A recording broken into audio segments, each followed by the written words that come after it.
You were born this morning and you already weigh 15 kilograms. Your mother weighs 500. She licked you clean before you could open your eyes, and you were standing within the hour. Not stumbling, standing, because standing is not optional in the boreal forest of northern Canada in May, when the wolves are still hungry from winter, and a calf that can't keep up is a calf that doesn't make it to June. You are a moose, and you're about to be the most OP thing in this forest. By September, you weigh 180 kilograms. You added 165 kilograms in 7 months. A human baby takes a year to learn to walk. You outran a wolf at 3 days old. Not escaped, outran. Clean. The wolf stopped. You kept going. Your mother watched from 30 meters away, ready to charge if it pressed the issue, but it didn't press the issue because even a wolf understands a math on a moose cow when the adrenaline is up. You don't know any of this yet. You just ran because something in your legs knew what running was before your brain had caught up. Your legs are the first thing everyone notices about you, and everyone underestimates them. They are disproportionately long, almost absurdly long, and they look fragile until you see what they do. Your stride covers ground that forces a human to jog to keep pace. Your trot forces a human to sprint. Your full run hits 55 kilometers per hour through dense boreal forest, threading between spruce trunks at a speed that makes the trees blur, and you don't slow down for terrain that would stop most other animals completely. Deep snow is not a problem. Your leg length clears it. River crossings are not a problem. You swim at 10 kilometers per hour, and you can hold that for 20 kilometers without stopping. There's almost no landscape in the northern hemisphere that you cannot cross. You go where you want. You're two now, on your own, and it's your first real winter. The snow is chest high on a human. On you it reaches your knees. You move through it in a straight line, while everything else takes the path of least resistance. And that directness, the ability to go exactly where you decide to go rather than where the terrain allows, is one of the quietest and most significant advantages you carry. You eat birch twigs. You eat willow bark. You eat things that a deer couldn't digest and a horse wouldn't touch, processed through a four-chambered stomach that runs a microbial community specifically evolved to extract nutrition from frozen wood. 20 kilograms of vegetation per day in summer. Less in winter. Your body adjusts automatically, dropping its metabolic rate, burning the fat reserves you built in August, waiting. You are patient in a way that only animals that have wintered in the boreal understand. You are 4, and it's your first summer of antler growth. Here is what happens. Starting in April, your skull begins producing bone at a rate of up to 5 centimeters per day. It is the fastest rate of bone growth recorded in any mammal on Earth. The antlers are alive during growth, covered in velvet, warm to the touch, supplied by a blood network, so dense you can feel the pulse in them if you press a hand against the surface. By August, they are fully formed, the velvet dries and peels, and you have 35 kilograms of bone spanning one, for meters growing from your head. You rub them against trees to strip the last of the velvet. The trees lose that interaction. In February, you shed them. In April, you start again. You will do this every year for the rest of your life, and it will never stop being extraordinary. September, you smell him before you hear him, before you see him. Another bull, 3 years older, heavier, with antlers that span wider than yours by about 20 centimeters. You've been calling since dawn, the low, resonant grunt that carries for kilometers in still air. And he answered, and now he's here, walking out of the spruce with his head low and his antlers tilted forward in the specific angle that means he's already committed. You feel something shift in your chest that is not fear. You lower your head.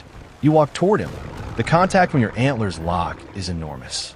Not a crash, a grind, a shove, 400 kilograms of animal pushing against 420, legs churning in the mud at the lake edge, breath steaming in the cold September air. You fight for 4 minutes, disengage, circle, lock again. He's stronger. You can feel it. But strength isn't the only variable. Angle matters, footing matters, timing matters. And there's a moment in the third exchange where his left rear foot finds soft mud and slips just far enough that you drive him back 3 meters before he recovers. He disengages.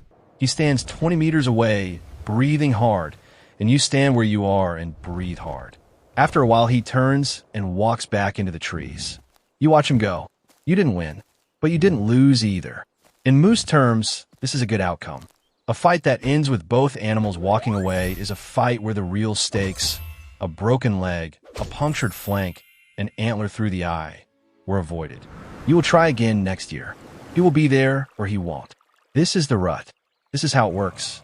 It's mid-July, and you are standing in a lake up to your shoulders, head fully submerged, eating. Aquatic vegetation on the bottom for meters down. You can dive to 5 meters. Your nostrils close automatically. You stay under for roughly 30 seconds, come up, breathe, go back down. You've been doing this for 2 hours. There's a family in a canoe 300 meters away, and they've stopped paddling entirely. One of the children is pointing. You don't particularly care. The plants down there have sodium in them, mineral that the terrestrial vegetation in this forest largely lacks. And sodium matters for muscle function, for nerve signaling, for the basic chemistry of being 580 kilograms of animal in peak summer condition. You have built a dietary strategy around accessing something at the bottom of a lake, and you execute it every day with the calm of an animal that has never had to explain itself to anyone. The wolves find you in October. Not the same wolves as when you were a calf. Different pack. Same strategy. They circle from a distance first, which is how you know they're serious. A pack that isn't serious charges immediately and breaks when you face them. A pack that circles is evaluating. They're looking for a limp, a cough, a hesitation in your movement, any signal that this particular moose costs less than the average moose to kill. You give them nothing. You stand in the open, not cornered, not panicked, and you face the direction the circle is tightest, which is where the lead animal is. You lower your head slightly. Not all the way, which would be an attack posture. Just enough to communicate that you've seen the situation clearly and you've already made your decision about how it ends. They circle for 11 minutes. Then the lead animal sits. Then they leave. The whole pack, north through the spruce, without ever coming within 80 meters. You watch until you can't hear them anymore. Then you go back to eating. Your front legs are weapons. This is the part of the moose that gets underestimated most consistently because the antlers are dramatic and the legs look like the structural component, the thing holding the bulk up. But a moose kick, front hooves, downward strike, generates approximately 450 kilograms of force. Bear skulls in moose territory show fractures consistent with hoof strikes. Wolves in moose territory have healed rib injuries from the same. A human struck cleanly by a moose front kick does not get up. You've used this twice in your life. Once against a bear that pressed too close to a calf you encountered at Salt Lick, and once against a male human who walked between you and the treeline during rut with a camera, apparently unaware that narrowing your exit options during September is one of the more efficient ways to have a very bad experience in the Canadian Boreal. He got up. You gave him the chance to, which was more than the situation technically required. Most moose injuries to humans come from exactly this combination. An animal that doesn't particularly fear people, that is very large, that has genuine offensive capability, and that makes decisions about threat and response faster than most people expect a herbivore to move. The cultural memory around bears is strong because bears are predators, and predators carry a certain psychological weight. Moose don't have that reputation. Moose are in more North American injury statistics than bears. The gap between reputation and reality is where most of the accidents live. You're 8 years old. You weigh 610 kilograms. Your antlers span 6 meters and took 5 months of continuous bone production to build. You have walked approximately 15,000 kilometers across this forest over your lifetime, crossed 11 major river systems, survived 6 winters where the temperature dropped below -40, outlasted 2 wolf packs that tested you and made the correct decision, and spent more cumulative hours standing in lakes eating submerged vegetation than you have spent doing almost anything else. Your nose works at ranges and sensitivities that make the rest of this forest seem half-blind by comparison. You can smell a human at over a kilometer in the right wind. You can smell a wolf at similar range. You can smell the specific chemistry of stress in another moose at distances that would require binoculars to see them. The world you move through is not the visual world. It is a dense chemical map, updated constantly, that tells you what has been here and when and in what condition. You navigate it the way a person reads a room, automatically, completely, with processing so fast it doesn't feel like processing at all. Your coat in winter is hollow hair insulation, so effective that snow accumulates on your back without melting. Your surface temperature is lower than the snow's melting point. You are so well insulated that precipitation lands on you and stays solid. Cold is your baseline. -30 is Tuesday. The thing that actually stresses your physiology is heat. Above 14 degrees Celsius, your body starts working to cool itself, and above 24, you are genuinely uncomfortable.